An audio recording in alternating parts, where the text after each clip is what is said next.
Hello, America. I'm Mark Levin, and this is Life, Liberty, and Levin Sunday. Don't you think the Democrat Party has a responsibility, indeed an obligation, to nominate somebody who knows how to walk, doesn't bump into the walls, can complete sentences? Don't you think they have an obligation to nominate somebody for president who spends most of his time on the job rather than 40% on vacation and part of the other 60% in his basement? Don't you think the Democrat Party has a responsibility to nominate somebody who will engage even with a friendly media on a regular basis, which is supposed to help the American people know what's going on in the country? Don't you think the Democrat Party has a responsibility to nominate somebody who is going to secure the border rather than promote sex slavery, child slavery, modern-day slavery like we've never seen on our southern border? Who will help stop fentanyl and other killer toxic drugs from coming into our country and killing our people? Don't you think the Democrat Party has an obligation to nominate somebody for president who isn't providing aid and comfort to our enemies, providing them with funds, rearming them, and I'm speaking in particular of Iran and terrorist organizations like Hamas and Hezbollah and the Houthis? Don't you think the Democrat Party has a responsibility to the American people, period? I was looking at the New York Times the other day, and, they have their front cover in their articles. What a sinister operation that is. What a complete disaster. If you love the country, if you hate the country, it's your Bible. And there was a column on the right, going all the way down the page, more time than they ever provided on covering the Holocaust and the slaughter of the Jews in the 1940s. And there it was, into the second paragraph, another lecture on how Donald Trump and the Republicans are really at risk of losing, as if the New York Times is upset about that, because they may not appeal to the moderates and so forth. And this is what you're going to keep hearing. Why? Because the tactic right now is the same tactic that they used against Reagan, as I explained last night. The tactic is to try and scare off moderate voters, to try and scare off so-called independents or even conservative Democrats, and to create the phony impression and their own reality that Trump can't win. Now, Trump may win, he may lose, but I'd rather bet on Trump. Now, let me give you an example of what I'm talking about. It's funny how Trump is a radical and MAGA's radical. They, in the past, as I've told you, they called Goldwater Hitler. They called Nixon Hitler. They called George W. Hitler. Every Ronald Reagan Hitler. Trump is Hitler. It's the same game plan. Why? Because their policies suck. They don't want to take credit for what they're doing to the country with their centralized government, with their socialist economics, with their Marxist classrooms and everything. And they think that they're going to win on one big issue. Does anyone know what that big issue is? Abortion. They're abortion obsessed. And so, even though we have, unlike at any time since after the Civil War, slavery on our southern border under another Democrat. Sex slavery, child slavery, slavery is slavery. And of course, the Democrats, as the Democrats before, they don't really want to talk about it. But that's what's going on the southern border. It's not immigration, it's mayhem, it's anarchy, it's inhumanity, it's rape. That's Biden's southern border, so they can't talk about that. We've got inflation through the roof. People are having difficulty making ends meet. And it's serious. And you go into grocery stores and you go through the fast food restaurants. I do all this stuff. You go to a diner, you do all these things, you can see the prices. And you have to ask yourself, how can somebody who's on a fixed income, or somebody earning minimum wage, or somebody who's just poor, or middle lower class, how do they survive? And also, fuel prices, utility prices, rent prices, house prices, through the roof. You've got crime everywhere. There's open season on any business and store in our major metropolitan areas. The Soros prosecutors aren't going to charge them. They've made that clear. Open season. They're under attack in these Democrat cities with these Democrat city councils who undermine local law enforcement because people don't want to join local law enforcement anymore, and they can't keep honorable men and women in law enforcement anymore. Who the hell would want to? Military recruitment is way down because of what they've done to our military with the wokeness and the idiot policies that they're putting in place, with the brilliant commander-in-chief and the often AWOL Secretary of Defense. We have a volunteer military, and our numbers are way down, very dangerous to our national security. China's on the march. Iran is on the march. We're funding Iran. Iran is funding China with our money. Russia's on the move. Iran is funding Russia with our money. But the Democrats want to talk about abortion. Okay. Certainly not going to spend the whole show on abortion, but I have a challenge to them, number one, and then I want to get to my point. Abortion is a choice. Okay. That which is being aborted is not a human being. Really? Okay, no science there. And besides, we want it to be safe. Okay. If it's all these things, if it's a choice, if it's safe, and it's not a baby, then show us. There's not a single news operation in America, whether it's at PBS, whether it's the networks, cable, whatever, who would ever think about showing you partial birth abortion on TV. They'll show you almost anything else. Not one. Well, show us what happens in the 6th, 7th, 8th, 9th month in an abortion. Show us. It's a civil rights issue. There's a lot of debate about it. We talk about it, may even see drawings, but we never see it. So if abortion is the big issue for the Democrats, and if, as we're told, it results in all these women from the suburbs and elsewhere voting Democrat, then what's the problem? Show us. Got video? Video it. We want to see. I want the American people to see. And you know why they won't? Because it'll completely change the debate. All of a sudden, it's not a choice. All of a sudden, it is a human being. All of a sudden, it's not so safe, especially for the human being. Doesn't mean people won't have their own beliefs and want to do whatever they want to do, but at least let's see it. Now, I want to say one other thing.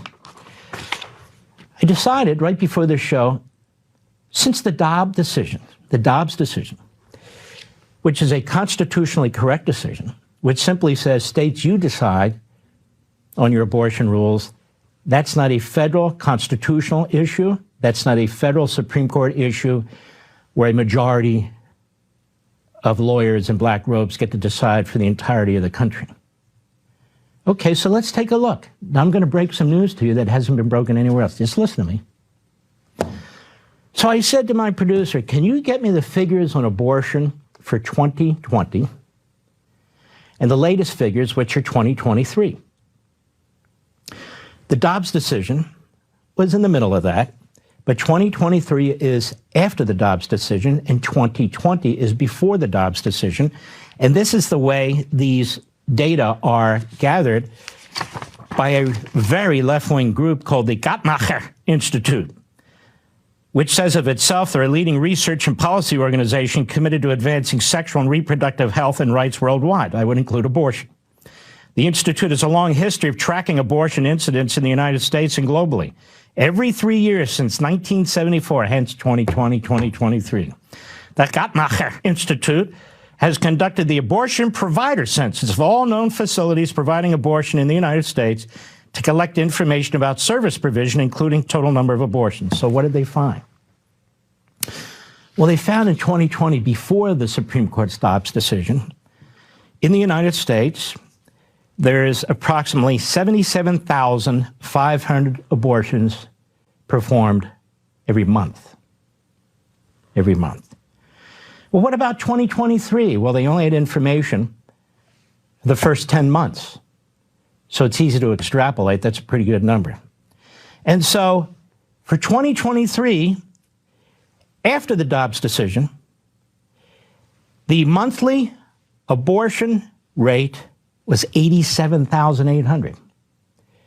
About a 12% increase over 2020 before the Dobbs decision. So let me make this clear. This whole issue about women being unable to get abortions, where they'll find an anecdotal case here and there, notice they don't find hundreds of cases, thousands of cases, 10,000 cases, but they want you to think that's what's going on. That's not what's going on.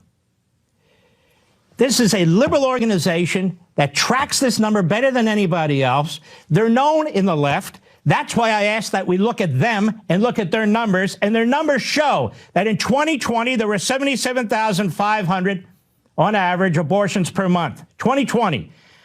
And there's 87,800 on average abortions every month in 2023 after the Dobbs decision. And the Democrats are still going to try and convince you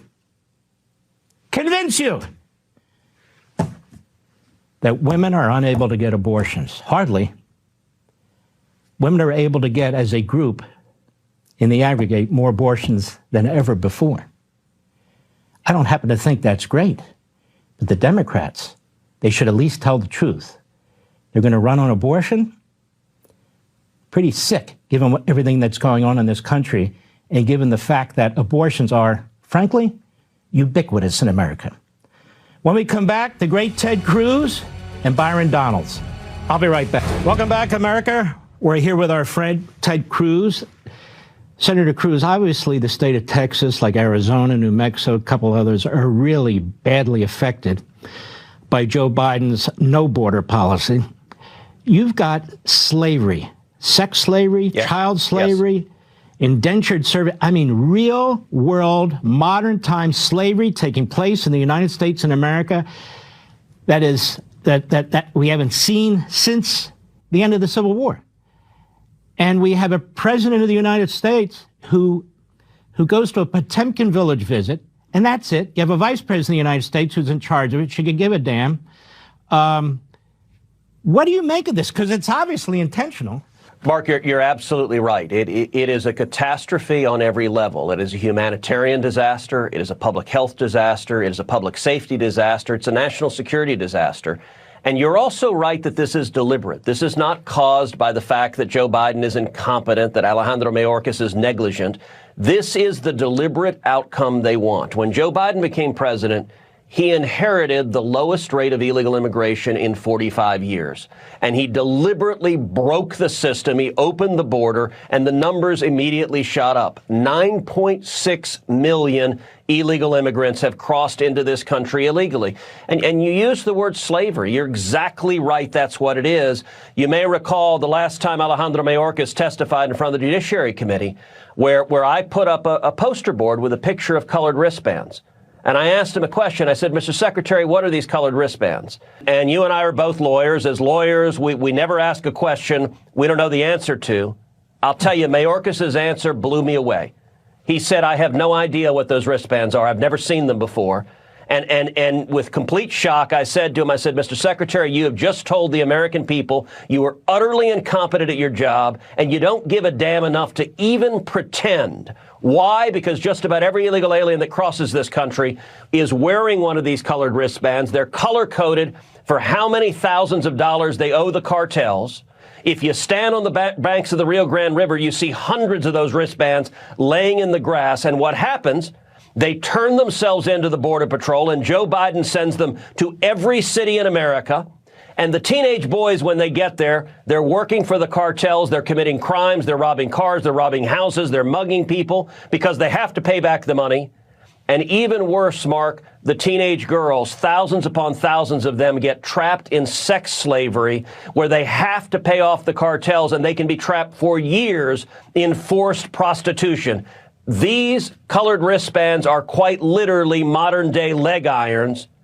And Joe Biden and Kamala Harris and the Washington Democrats, they do not care, and they want this to continue. It is so abhorrent to me what the Democrat Party was and is. And they like to lecture us about civil rights. And they like to lecture us about we conservatives need to be more moderate. And they go on and on and on about this stuff. And yet they continually create these disasters. And this going on the southern border, inhumanity on both sides of the border. In the United States, fentanyl, my buddy Rick Harrison's son just passed away, Adam, from an overdose of fentanyl. It's happening all over the country. You even have Democrat mayors complaining about what's going on, but they attack Greg Abbott. They don't attack, of course, Joe Biden. But my question to you is this. You came out with other constitutional conservative senators. You and they are very angry about the Republican leadership in the Senate. Yeah. You're very Yes. angry about the deal that they're trying to cut with Schumer. They've cut out the Speaker of the House and the Republican leaders in the House. What the hell is going on with them? Look, this is a lousy deal. It's a deal that was negotiated with Chuck Schumer, and it's designed not to secure the border. In my view, we ought to use the leverage we have to try to force this administration to follow the law. But Schumer and the Democrats don't want to do it. And unfortunately, Republican leadership, they're like Charlie Brown with Lucy and the football, although this time it's Lucy Schumer. And every time they run to kick it and Lucy Schumer pulls the ball away. And Republican leadership never seems to learn. You look at this bill. We actually don't know what's in the bill because they won't show us statutory text, which tells you how bad it is. But we do know the bullet points they put out. On the bullet points, they essentially normalize 5,000 illegal immigrants a day. 5,000 a day, that works out to over 1.8 million illegal immigrants a year. That is ridiculous. And yet that's where Republican leadership is. I think we should use our leverage to say, fix the problem now. I'm constantly perplexed by the Republicans in the Senate. I'm constantly perplexed. You look at the House, we have the opposite. We have constant upheaval. Yep. And constant removal of the leadership. You look in the Senate, you haven't had a new leader in 15, 16 years. McConnell is the longest-serving leader of either party. Yep. He has no ability to communicate to the American people. He doesn't care that he has no ability to communicate to the American people. He controls the levers of power within the Senate. He controls the fundraising, so he tries to pick off certain people in primaries and support other people, so he has people elected who are supportive of him. This is like the old smoke-filled back rooms of the past. This is not transparency. And Republicans and conservatives and the nation suffer as a result of this, no? Look, you're exactly right. I think it is time for Mitch McConnell to go. I helped lead the fight to try to defeat Mitch McConnell. We ended up, when I made a motion to delay leadership elections so we could debate the direction of the conference, I got 16 votes. I needed 25, so I was 9 votes short. So that's encouraging. Those are the first 16 votes that have been cast against Mitch, but he still has control on the conference. And you're right, one of the ways he holds on to control is with money. If you oppose him, he zeroes you out. So my last re-election 6 years ago was, at the time, it was the most expensive Senate race in U.S. history. I was outspent 3-1, and I ended up winning by less than 3 points. Mitch McConnell spent $300 million nationwide in Senate races. You know how much he spent in Texas? Zero. Not one penny. I'm right now, as you know, in a very tough re-election race in Texas. The Democrats, Chuck Schumer has made clear I'm his #1 target. The Democrats intend to spend over $100 million to defeat me in Texas. We just had a poll last week that showed it as a 1-point race. And yet we can expect Mitch again not to spend any money to defend me, which means that the only way that we hold on is if the folks watching this show go to tedcruz.org right now, go online to tedcruz.org, make a contribution of $5, $10, $25, $50, $100, because my race, my support is not from the big money special interests in Washington, D.C. It is from constitutional conservatives across the country who go to tedcruz.org and who help give me the resources to withstand $100 million from these left-wing Democrats and Marxists who are trying to invade this country and destroy this country. Ted Cruz, when we come back, can you please tell me exactly why Nikki Haley's running for president? What are her top 3 conservative principles and objectives? And which state will she be winning in the next 2 months? I'll be right back. You know, Ted Cruz, I'm paging through a book called The Great Heroes of Modern Republicanism. It took me 14 seconds. There is no such book. Who are these great moderates? Who are they? What have they done for our country? Where have they led us? Have they stood against the left? Have they done anything? The answer is no. Our great heroes are principled constitutionalists who stand for something, whether it's against slavery, whether it's for securing the border, whether it's for sound money, whatever it is. Moderates No labels really means no policies. So my question to you is this. When it comes to Nikki Haley, she seems to be moving more and more left during the course of the campaign, relying on exactly the wrong people to try and win a Republican primary. I think she'd have a better shot in the Democrat primary. What are her 3 or 4 great, big, principled issues? And which states does she plan to win flat out in the next 6 to 8 weeks, do you think? Well, look, I have no idea what her issues are, but it's really one. She's not Donald J. Trump. That's what she's running on. And Nikki Haley has no path, zero path to winning the nomination. I've endorsed Donald Trump because the race is over. He will be the Republican nominee. And I think it is a very, very easy choice between Donald Trump and Joe Biden, which direction the country should go. Nikki Haley right now is the vessel for the big money billionaires who hate Donald Trump, and they're flooding cash into her race. But she got clobbered in Iowa. Trump won dominatingly in Iowa. Trump won dominatingly in New Hampshire. New Hampshire was Nikki Haley's best state. It was the best chance she had to potentially win. Why? Because the way New Hampshire works, about a third of the voters of New Hampshire are independents. And you had, for example, the Boston Globe urging independents to vote in the Republican primary to try to beat Trump. So if there was going to be a state that Nikki had a shot in, it was New Hampshire. Well, she lost by double digits. She's headed now to her home state of South Carolina. She's going to lose South Carolina by double digits. It could be as big a margin as Iowa. It could be 30 points or more. And there is no path here. And so I've endorsed President Trump because I think the Republican Party needs to unite, and we need to focus on winning in November because our country is in crisis at a level we have never seen. Joe Biden is not going to be willing to secure this border.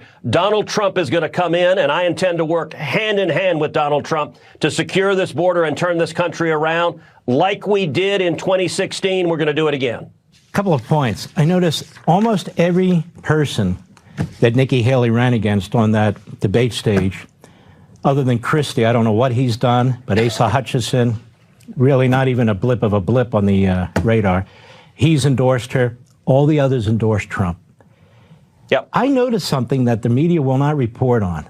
She gets into personal fights with Vivek. She gets into personal fights with Tim Scott. She gets into personal fights with Ron DeSantis. She gets into personal fights with Donald Trump.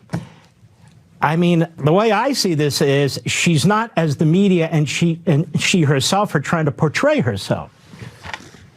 Well, listen, I think the Nikki Haley campaign is they really have their eye on 2028, and they've decided that she's going to run as an unabashed establishment moderate. Now, in any Republican primary, establishment moderates are about 30% of the primary base.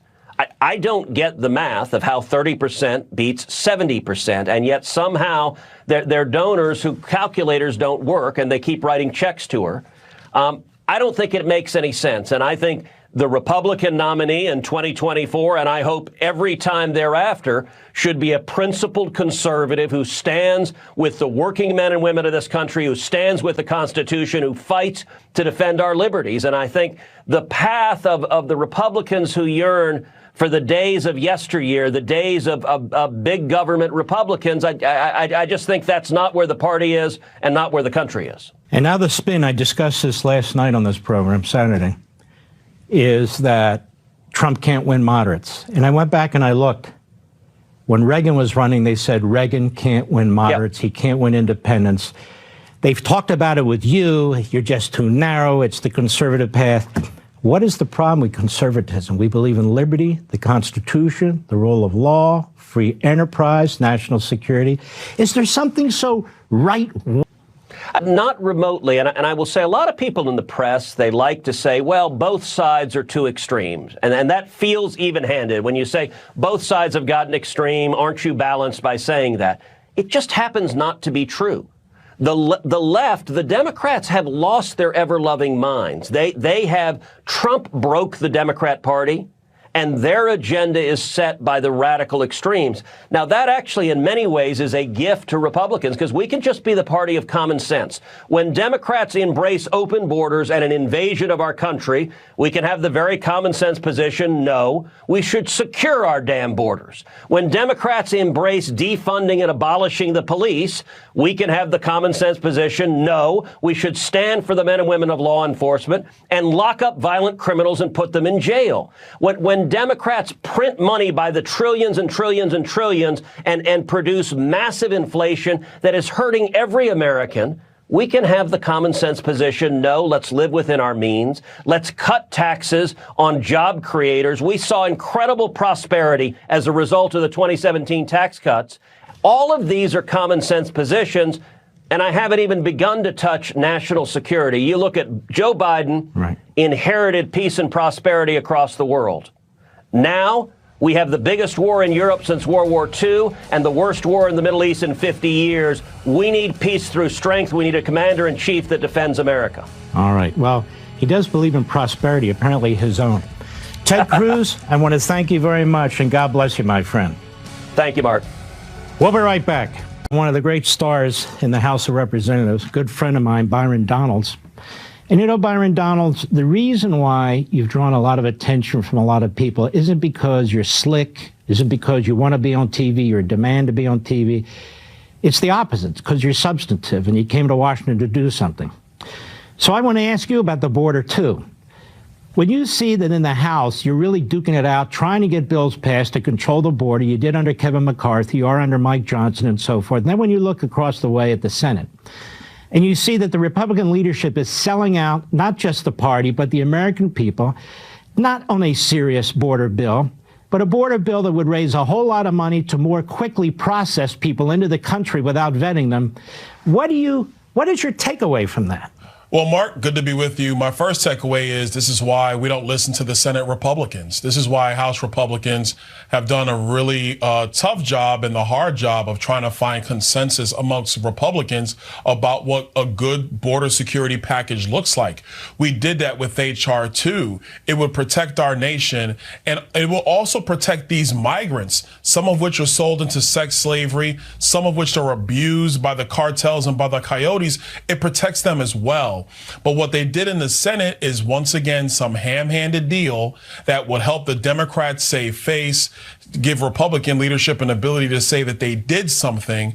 And if it became law, the American people would quickly realize nothing changed, except that the politicians patted themselves on the back. We're just not interested in that. And so that's why our position's been clear that negotiation, they can do whatever they want, but we're going to look at the details. And when the details came out, it was a bill that should never see the light of day. You know, Byron Donalds, I keep hitting this issue. This is slavery. What's going on the southern border is slavery flat out, whether it's sex slavery, whether people are forced to pay back remittances, that's indentured service. It is slavery. And the Democrat Party is leading it. The Democrat Party is protecting it. The Democrat Party is trying to negotiate to basically keep the status quo with 5,000 illegal aliens coming in every day beyond belief. And the deaths that are taking place in America as a result of what's coming across the border, the drugs and so forth and so on. So once again, in their own way, the Democrat Party stands for slavery. The Republican Party was founded as the anti-slavery party.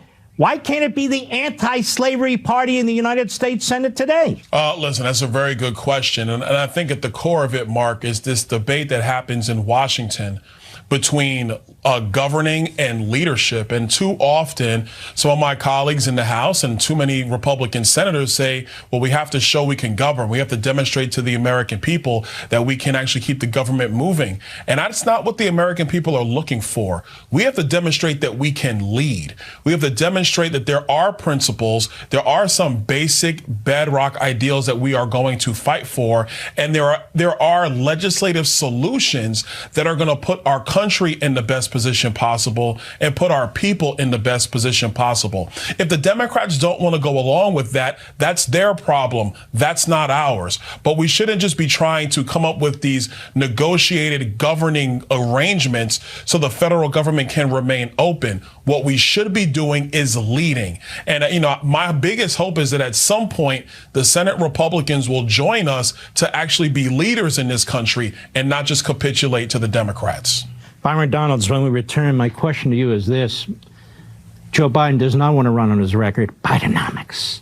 He doesn't want to run on the border. He doesn't want to run on any of this stuff. He wants to run on democracy and freedom. When we come back, can you please tell me what Joe Biden has done, not just as president, but in his entire career in Washington, D.C., to promote democracy and freedom? We'll be right back.